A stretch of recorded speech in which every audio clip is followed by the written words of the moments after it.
So the community survey.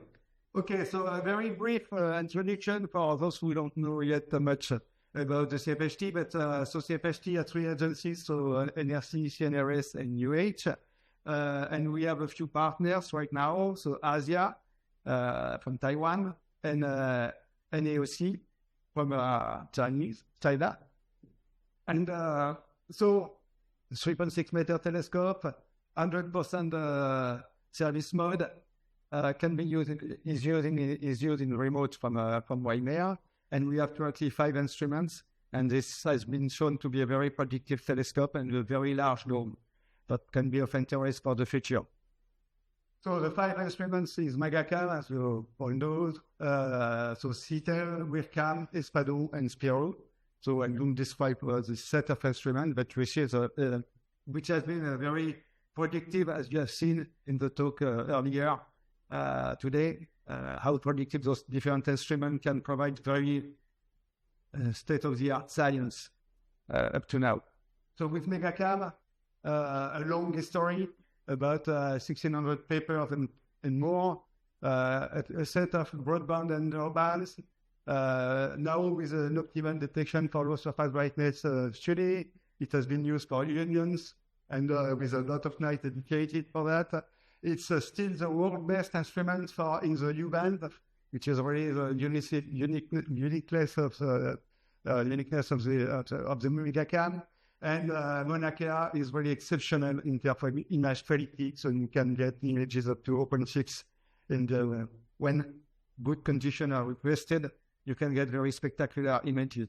So now time domain is becoming more important, and there are developments that are on their way, and especially motivated by the alien community, so which is astronomical events network, and so all this helps to move MegaCam to a new kind of facilities with the new modes of observation.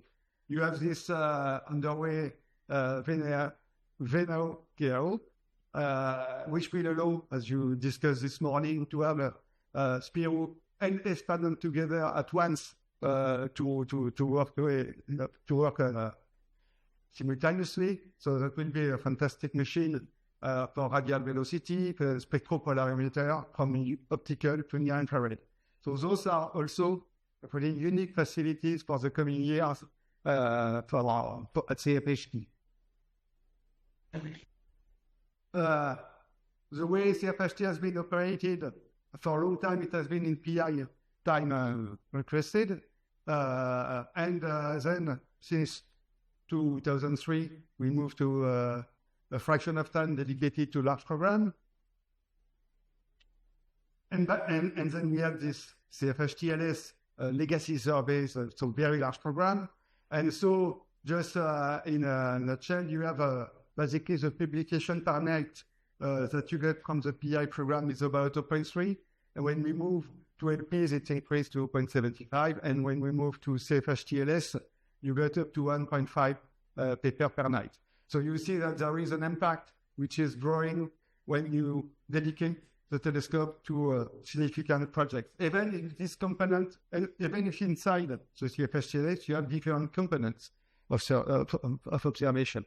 So this is an important point to keep in mind. So the idea is recently we start a new set of LPs, so the 3 LP for 2 years that will go up to 2026.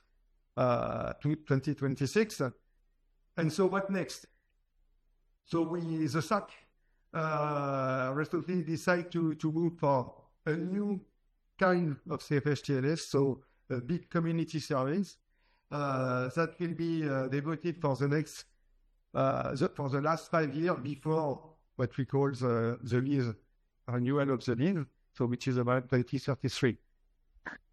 So we want to dedicate a lot of nights, so basically between 800 and 1,400 nights, okay, in total, over 4 or 5 years. So that was the envelope that we decided to go with, which is a lot of time, so which is almost 85% of the time dedicated to this community survey. So then you do expect that these surveys should have a large scientific impact for the worldwide, okay? And potentially a lot of legacy value for the use over the coming decades. Also, at the same time, so the resources at CFHT are tight. So we better to dedicate it to a few instruments. And as we have said before, as we said before, there is maybe some instrument, maybe decommissioned, and we will focus for the community survey. We do expect to focus for the community survey to either megacam for the dark time or WNAO-KAO, VNAO-KAO for the bright time. So that will be a mix of these two instruments.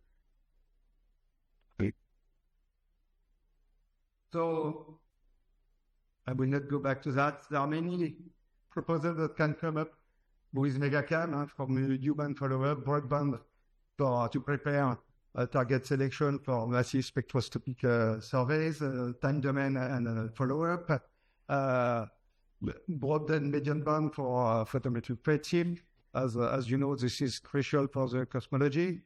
On the same time, with VNAO-KAO, there are plenty of science, obviously, that you can continue on the line of what has been done to follow up the future, also space missions that will come up for the exoplanet and stellar magnetic fields, and so on.